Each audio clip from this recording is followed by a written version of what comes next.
whose heroic goal against Germany was seen around the globe, and now, 2 months later, the country is still riding high on the Lionesses' success at this year's Women's World Cup. Now, Ella Toone is turning her attention to the local community, and she joins us now to tell us more about it. Morning to you, Ella. Really good to see you. Especially after watching you score that goal in the Euros final. How many times a day do you replay it in your head? Because it is very good. Yeah, I replay it a lot in my head. I also replay it on my phone as well and watch it. Because, I'll never get bored of watching it back. Yeah. I've got to ask, Ella, it's Paul here. I do want to ask you, though, that it was the coolest finish. And under such pressure, 1-0 down against Germany. You've got 90,000 people at Wembley. It's the Euros final. And it sounds slightly like a corny question, but what was going through your head? Were you just completely calm? Did you shut it all out? Or do you think, this is now the biggest chance I'm going to have in my life? Well, I don't think I thought about it in the moment. I just thought it's another game of football and I'm in on goal, 1v1 with the keeper. So I seen her running out and I thought, the only thing I can do right now is go over her. So, I'm just glad it went in the back of the net, even though it felt like forever until it hit the net. Unbelievable moment and something that will stay with me for forever now. Just so proud and, don't get bored of watching it back, that's for sure. Yeah, well, we're incredibly glad you did that too, and we don't get bored of watching it back either, let me tell you. But tell us, how has your life changed? And do you, obviously that's a positive thing, but do you feel a bit of a burden of responsibility as kind of a trailblazer for women's football?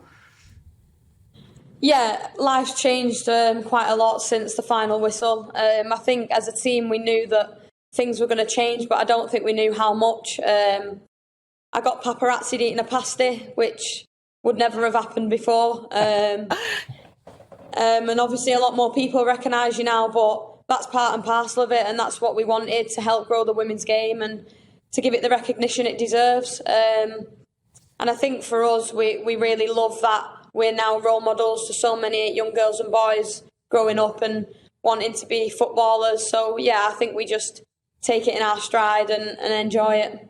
Yeah. I think they call it Papa Pasty, don't they? I think that's what they've named it now after what happened before. Yeah, that's the one. That's all yours. That's all yours. And by the way, that was okay, you eating that pasty, was it? Was that allowed? I was on my 2-week break, so I was allowed to eat my pasty, yeah. OK, well, I do want to mention the WSL because we're 2 weeks in, playing for Manchester United, and I know our friend Eamon Holmes is extremely proud with how your team is doing because 2 wins from 2 games already, although you did miss the Spurs game, I should mention, the first one of the season, which will have to be replayed. But your hopes for the season then, and have you noticed a difference in crowds and in feelings towards the WSL since the Euros? Yeah, this year is going to be massive for the WSL, and I think each year it grows. Obviously, after the summer, we wanted the crowds to grow and to carry that on into the WSL. And in the first 2 games already, you can see the change and the difference we've had in the support. And we just want to keep that going throughout the season. But for us as a club, we're delighted with our first 2 games and getting 6 points. And it's just going to be a really exciting season for women's football. We're talking to you because that growth, the women's game wants to use that growth and that popularity to benefit the community.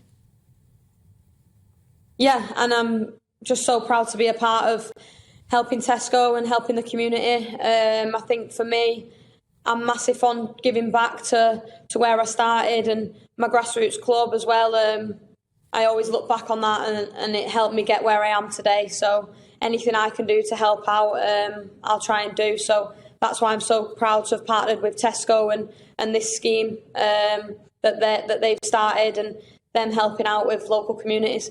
Yeah, this is the Golden Grant Scheme. Just tell us a little bit about specifically where this kind of money gets spent, because I know from experience that grassroots football always struggles with pitches and facilities and getting people, to help organise it, finding a referee, etc.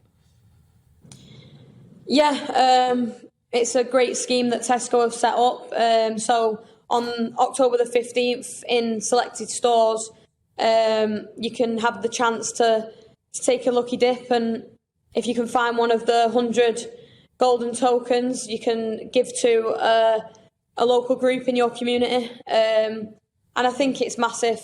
The money can help so much and in so many different ways, not just grassroots, but other different groups. It can help with giving out food, setting up sporting opportunities for young girls and boys to get involved in.